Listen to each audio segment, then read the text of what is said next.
Hello guys, welcome to Share Bazaar. की जो ये पूरी पुल बैक की स्टोरी है, चाहे वो निफ्टी आईटी की हो या फिर इंडियन स्टॉक्स की परसिस्टेंस, कोफोर्ज, आज वाकई सुबह क्या बात हुई थी आउटलुक में, जो एडिटर्स आउटलुक था उस पर हम बातचीत करेंगे। वो इनफैक्ट आप अभी सीक्वेंस देखेंगे भी, लेकिन हमने आज दोनों ही मैनेजमेंट से बातचीत करी, परसिस्टेंस की भी और कोफोर्ज की भी।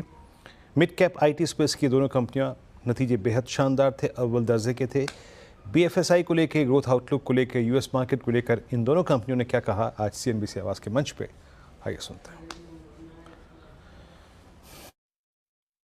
हमारा मानना है कि कोफोर्ज के लिए बीएफएसआई की ग्रोथ सस्टेनेबल है और ये सस्टेन करेगी। हमने साल के शुरू में भी बोला था कि irrespective of the macros, BFS का बिजनेस कोफोर्ज का कम से कम 10% एनुअल बेसिस पे मिनिमम उतनी ग्रोथ रजिस्टर करेगा और उस गाइडेंस पे हम बरकरार हैं। जो हमारा ऑर्डर पाइपलाइन अभी है, नेक्स्ट 12 मंथ की साइंड ऑर्डर बुक कोफोर्ज की इस क्वार्टर के एंड पे 1.3 बिलियन यूएस डॉलर्स है, जो कि सेम क्वार्टर लास्ट ईयर से 40% ऊपर है। ऑर्डर इनटेक इसी क्वार्टर का, नॉर्मली हमारा ऑर्डर इनटेक करीब 300 मिलियन यूएस डॉलर होता है, 516 मिलियन यूएस डॉलर रहा है। ऑर्डर इनटेक को देखते हुए, next 12 month signed order book को देखते हुए, हम कॉन्फिडेंट हैं कि अगला क्वार्टर 3, जो कि नॉर्मली आईटी कंपनीज के लिए वीक क्वार्टर होता है, बी एक रोबस्ट क्वार्टर होगा ग्रोथ के पॉइंट ऑफ व्यू से। Quarter on quarter BFSI space में 7.5% की ग्रोथ दिखाई दी है।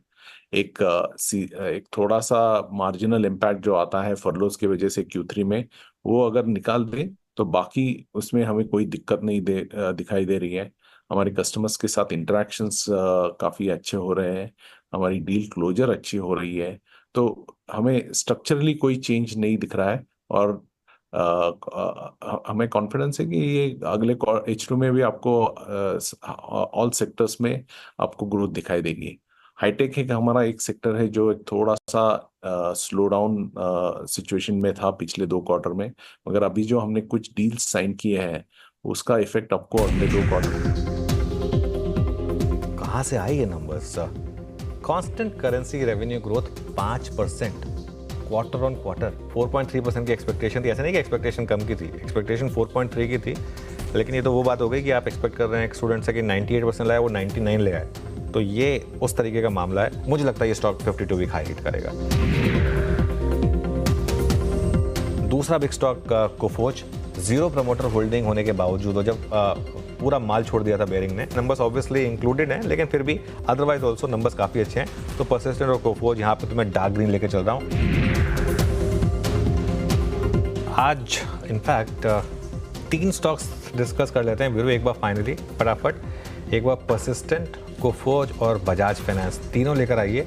आज सुबह तीनों ही आइडेंटिफाई हुए थे कि आज के शायद स्टॉक्स ऑफ द डे में। Coforge at day high at all time high और Persistent 10% at day high and all time high.